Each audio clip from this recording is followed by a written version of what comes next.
impromptu. What the heck? So, Okay. What do hey we? everybody. So I'm Doug. Thanks for joining on like 2 seconds notice, but um, we're sending this one out to both Twitter and YouTube, my personal channels, not the company channels. So I want everybody to know that. Doug works with me at One for All Social. We're a social media management company. It's the stuff behind. We don't normally have nuclear explosions behind us, but it's Friday and I felt like it.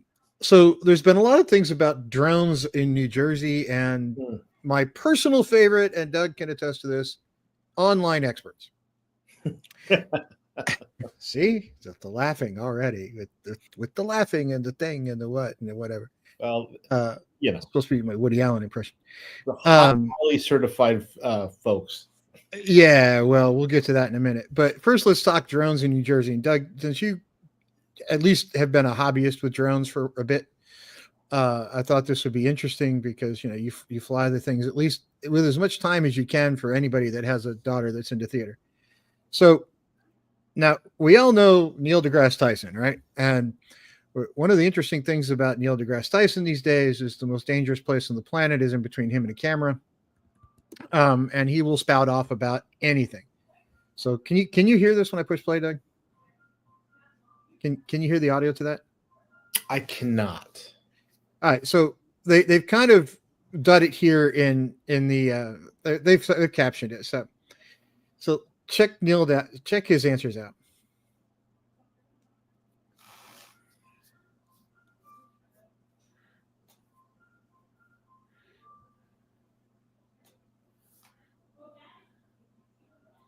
Could have ultimately lethal consequences if you're. Well, we'll get to that in a second, but I find it hilarious that Neil deGrasse Tyson, who says we should trust experts, is willing to come on and tout his doctoral degree and talk about everything except astrophysics. And as a physicist with a doctoral degree, I would defer to Neil on astrophysics in a second Sure.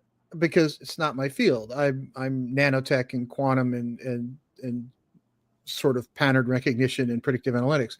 But when it comes to astrophysics, I mean, I can follow it. If you explain it to me, I can tell you who's full of crap and who's not. But if you want me to do cutting edge stuff, I'm not the person. He is, but he seems like he wants to come across as an expert on everything, and then has just have you trust him without asking a question, which is part of the problem I have with online experts. Is they want to be online experts on everything under the freaking sun instead of what they're actually experts on. And Neil is one of those guys. But wait, this kind of gets funnier.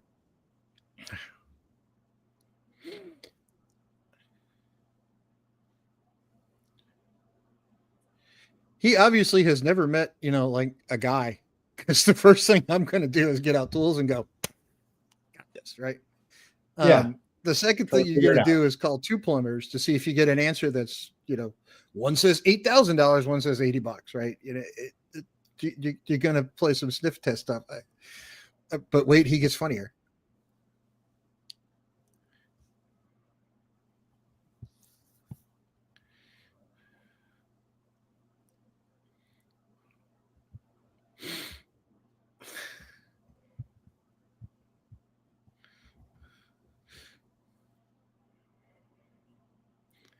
He's actually kind of right about that, right? Because I've talked to a bunch of doctors and nurses who are like, get really tired of people coming in going, well, I Googled my symptoms and I Right. think I have this. And like, no, sir, you do not have ovarian cancer. Yeah, so pick your favorite, right? But so he's kind of right about that. But at the same time, he's one of those guys that does this kind of stuff. And the reason this kind of set me off today is yesterday I was watching a live stream and people are after me to say what book it was. And I'm not going to answer that question because I can easily pick 50 videos where this is true. I was watching a video where 6 people were talking about a book and its impact and saying how it's the worst thing ever. Can't possibly be done this way. No. That's the end of the world as we know it. It's going to ruin whatever. And, whatever high atop the thing, we're no longer going to have sand on the beach, whatever it was. Okay. And people like, and then all 6 of them admitted they didn't own and had not read the book. And I'm like, but they had this one paragraph that they wanted to just pick apart that had got posted online someplace. And people are like, well, Tim, what book are you talking about? I might agree with them. I'm like, okay, great. Agree with them. But it doesn't agree with the one I was talking about. I saw yesterday. Fine. But I can find 50 videos a week that come out of people that haven't read, haven't seen, won't go see, won't read something, and they're willing to just pass judgment. Pick any Marvel movie, right? We've passed judgment on it 6 weeks before it comes out. And it's like, oh my God, they're going to kill us. That's the end of Marvel, and it ruins the thing and whatever. But back to drones, since you're a drone guy, let's take a look at some of this stuff. So yeah, you're getting these pictures from the New Jersey. Have you seen any of these things, Doug? I've been watching it a little bit. Like you said, I'm a hobbyist, so I've been kind of seeing some of the posts and whatnot, especially on social. Yeah, so you get these videos that people are like, oh, look, there's a drone. You're in New Jersey airspace, which has a crap ton of, you have a crap ton of stuff that flies around that airspace anyway, right? So telling a drone from not a drone. Okay, this one I thought was kind of funny because that could very easily be a commercial drone. Sure. The lights on the different rotors, absolutely. That looks very much like a commercial sized drone. I mean, yeah. Maybe it's got an extended flight time or something, but that just looks to me like a commercial drone. I mean, it also could be a hobbyist drone. Honestly, I've seen them like, when you get into the thousands of dollars for your drone, out of the hundreds of dollars to the thousands of dollars, I've seen them like that before. This one looks like a tube with exactly matching FAA lights on it. So I don't know, maybe that's an airplane. Oh. Just a thought. But these things are popping up, and what's cracking me up more and more now is you see people saying, well, the New Jersey police have said the frequencies can't be detected. Like, can't be detected or can't be detected by the cops with the equipment they've got, right? Let's dig in a little deeper here, because I worked in physics labs. You can detect frequencies from gravity waves, which are incredibly long wavelength. Okay, that takes special equipment, up to terahertz, which doesn't take special equipment anymore, but AM radio waves on out to terahertz and into the optical, you can detect it. Now, skip frequencies, line of sight comms, fully autonomous drones. There's fully autonomous drones, right? You can get them now, right? We're even in the hobbyist sector, you could just program it to do whatever it's going to do, and it comes back to you. Yeah, you bring up it's all connected with like Google Maps or some map function where you can basically get your overhead and say, hey, here's the path I want you to follow, and you can plot it and chart it, and boom, it'll go do it, at a certain height. Yeah, absolutely. So, and it doesn't require comms to do that. It just kind of does its thing. And well, I mean, yeah, you can watch it the whole time if you want, or you can just set it to auto go, but you plot the path, the start and the end, and it basically takes off, goes and flies that path and lands where you want it to land. Now, you got to know that you're a terrain or you're going to be landing. You could lose the drone, right? But yeah, I mean, I've seen those in as cheap as $400 drones. In fact, even cheaper now. Well, Christmas, everything got cheaper, right? They dropped the prices, and the new one because the old one because there's a new one coming out in February. Right. Got to clear out the warehouse, man. But the other one that I think is hilarious is there was somebody out there talking about how the drones were being used by a special military group to detect a radiological or biological threat. Okay, let's think about this for a second. At that altitude, I worked in nuclear sensors. I built several of them over my career, and some of them for Homeland Security, some of them for other people, and they're not as straightforward to build as you think. Because if you want to detect something, you have to get a radiation particle to go through your sensor, and if your sensor is not massive, putting it in the air gives you a target zone of tiny, and then you're going to put it at a couple thousand feet, and you're going to try to detect a particle that comes through that when the radiation particles go in all directions. And yes, I know radiation sources from nuclear weapons have about 300,000 particles per second. But if you're trying to detect that at 1.5 miles or even at 1,000 feet, the odds of it passing through this space are really small. You'd be better off looking for patients in the ER than you would trying to detect radiation signatures from that kind of distance. And biological, I mean, you might know, your dad was a doctor. You may know biological better than I do. You're going to detect that from a couple thousand feet, or you're going to put trucks on the ground sniffing the air. Faster, cheaper, and easier, right? It just makes no sense to do this crap from the air. And my favorite theory on the drones, and then I'll let you talk about yours if you have one, was the Iranian mothership theory. Was the congressman or whoever he was, a state rep, who came out and said, oh, there's an Iranian mothership offshore, that's launching these drones and coming to look at us. Did you see that one? I did not know. Yeah, there was some state rep that said there was a mothership offshore launching them, and we were just seeing them over Jersey. Well, I can't speak for other countries. In the U.S., if you operate a drone over 55 pounds, if you're over 16, and if it has I think a greater range, this last part I'm not 100% sure, but I think if it has a greater range than a few miles, you have to register with the FAA and actually pass Mhm. it. I've purposely kept under that because I just like to fly around the neighborhood, and usually I can still visually see my drone from where I've flown it from. Occasionally I'll let it get a little bit out of range, out of visual range, but nothing crazy. Because, like I said, I'm doing hobbyist stuff with the camera, just shooting overhead shots and that sort of thing, and trying to be careful not to go into others' personal space, so to speak. Yes, I'm flying over homes in my neighborhood and whatnot, but try to keep the camera facing forward and not down in their backyards. That sort of Well, that's the other thing is, so the other part to this is, okay, let's assume it's drones, and let's assume it's some bad actor, foreign or domestic. Okay. Sure. Which really, my personal theory, I ran a poll on Twitter the other day of, is this the U.S. government running a test we don't know about? Is it a foreign actor? Is it aliens, or is it scientists having a laugh? My vote was on scientists having a laugh, but nobody liked that particular vote. But hey, whatever. The thing that I think might be if it is drones, and if it is some sort of whatever you want to call it, and you're not picking up signals in and out of them, and there's people out there saying they're undetectable by known means. I'm like, okay, that's crap, because we have video of them, right? So that they're obviously detectable. And I've worked with radar systems off and on over the years, and it's certainly detectable by radar because I worked on Patriot. It's a large Patriot missile. It's a large radar system. First off, unless it's a stealth material, we can find it, right? And the fact that you're finding it with your camera and it has freaking lights on it means I'm saying you're using your cellular networks and multiple towers, at least with the ones that you buy off of Amazon. And I'm talking about even up to the couple $1,000 models. When you're looking at it at the video, the first person view from your phone, you're using the cell towers to get that signal back. Traceable. It's certainly something traceable here. And my other thought is, if you're going to do this kind of shit, and you really are trying to be, everybody's concerned they're doing something bad, why Jersey? Other than Picatinny Arsenal and a Trump golf course that he plays on occasion, even though he's in Mar-a-Lago at the moment, from what I understand, or traveling around Europe or something. But I think he's spending most of his time in Mar-a-Lago. Why Jersey? Maybe it's the FBI trying to chase down the mob. I don't know. Is the mob still active in New Jersey? I know they were when I was a kid and I lived there, but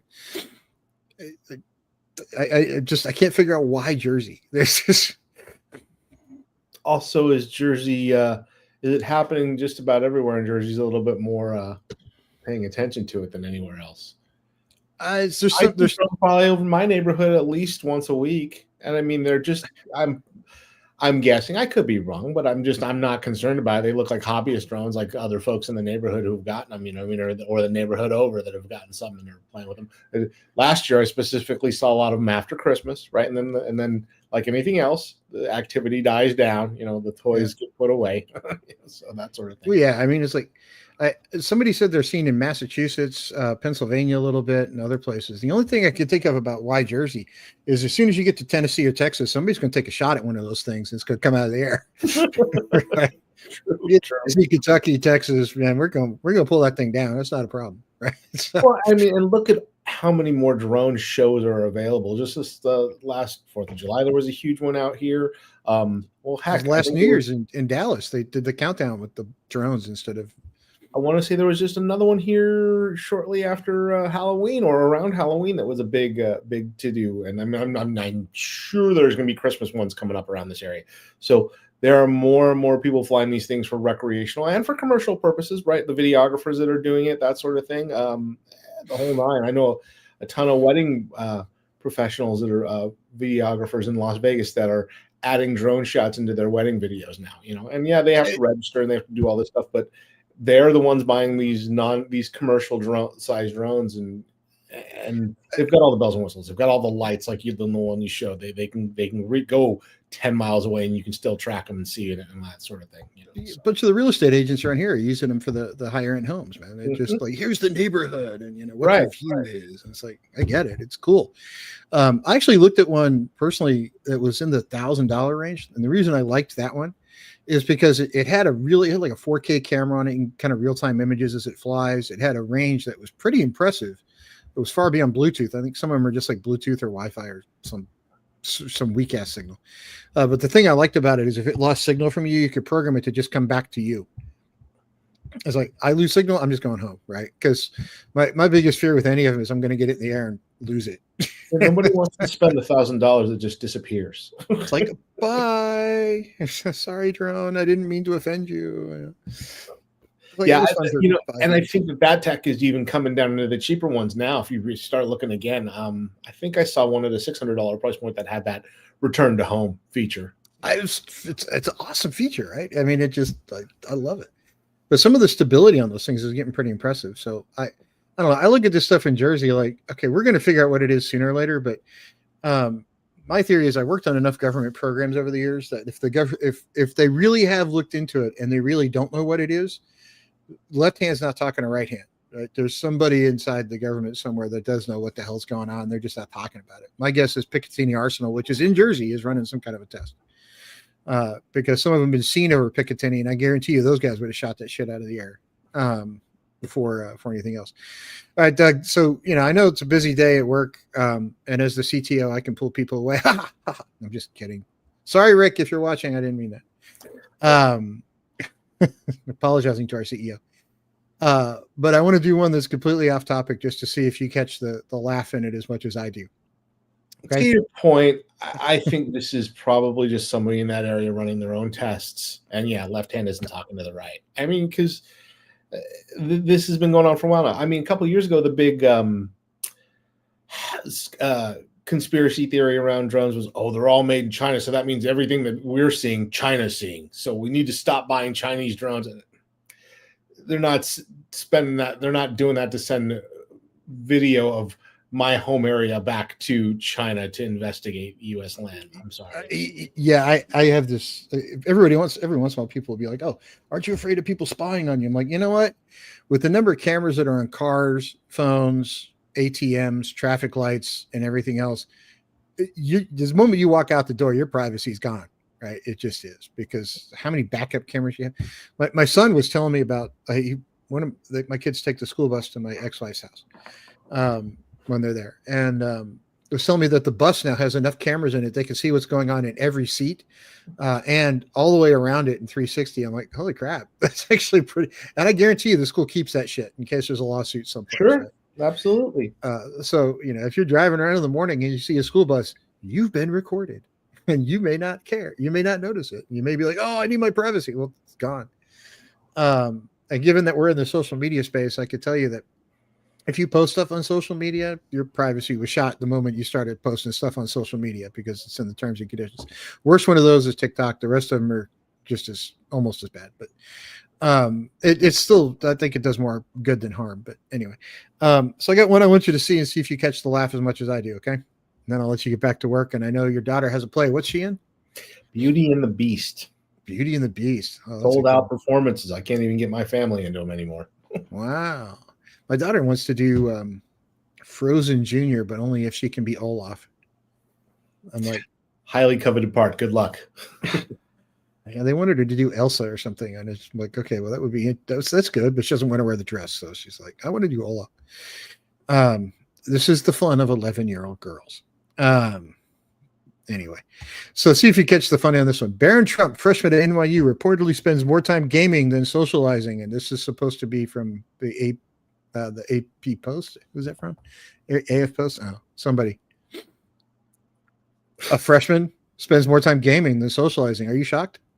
Not one bit. Heck, I mean, I went to school 4 decades ago, and we were not, we didn't have any of those gaming systems, but I'll tell you what, we were in our dorm rooms with the Sega Genesis. That, I guess, that dates me right there, And when I was in the Army, it was Doom, and we'd occasionally run LAN parties, but that was about it, right? So Mhm. and then when I went to college, everybody was like, it was video. I forget what the video games were then, but it was after the army, so it was like it's a freshman plays more games than social life. He's one of the most recognizable faces in the country at the moment, and he's surrounded by Secret Service on a college campus. Oh darn, he spends more time gaming than anything else. I'm not shocked in the least. Not at all. Not at all. Not at all. I mean, there was a bit of social aspects because we were playing like Madden, and I think it was Tiger Woods golf at the time, and a little bit of Street Fighter. But even so, there was more gaming just alone in the room as opposed to when all the guys came over to play and have a little mini tournament or whatever. So, have you seen the new? I don't know if you have an Xbox at home, but the new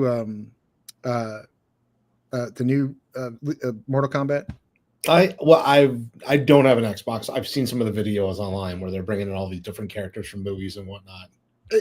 My daughter, man, she will not let me play Raiden anymore. First off, because if I play Raiden, I win. Okay. But when she gets a hold of Scorpion, the number of times she has ripped my spine out and like made fun of me. But they actually have expanded the number of lethal endings, so you can actually pick which lethal ending you want now. They've like 3 or 4 options. So it's actually pretty cool, and it's got like these online tournament ones where you can play against people from other parts of the country, where it just uses Wi-Fi to do it. It's pretty cool stuff. Did you see the trailer for the new Doom? I have not. No. Oh, dude, I'm a first-person shooter guy too. So release preview. All right. So since it's Friday, we can screw around at work a little bit. This is coming in 2025. By the way, one of the original guys to do this is actually I've met. Like I have his cell number. We could get him on if we wanted to. I don't know how involved he is still with the company, but one of the original guys I actually know pretty well by the name of Ramiro. This is the new one coming next year. Okay, well, as always, these cutscenes keep getting better and better. That's great. Wait till you see the actual gameplay. This is enough to make me give up World of Warcraft. The last first-person shooter I was heavily involved in was probably Quake 4, Quake 3. Oh, this one has me just kind of waiting. I mean, come on. What's not to love about this? Send him down. Boom. Look at the actual gameplay on this. Wow. He's shooting skulls, man. He's using skulls as ammunition.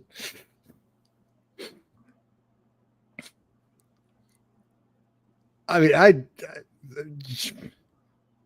my kids are going to pick on me for this because it's too violent, but I'm going to do it anyway. I don't care. You have a machine to run this? Because the graphics look insane. I take it back. Unreal was the last first-person shooter I really played. I guarantee you by the time this comes out, this is released, I will get one if the ones I have don't currently operate it. Although I suspect my MacBook would.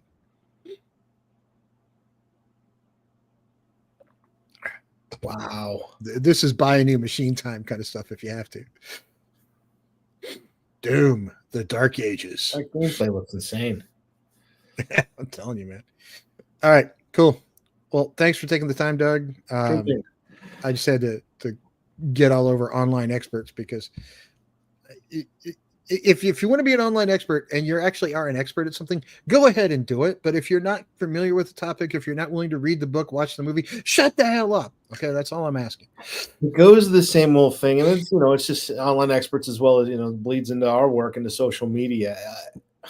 Just because you are able to Google doesn't make you an expert.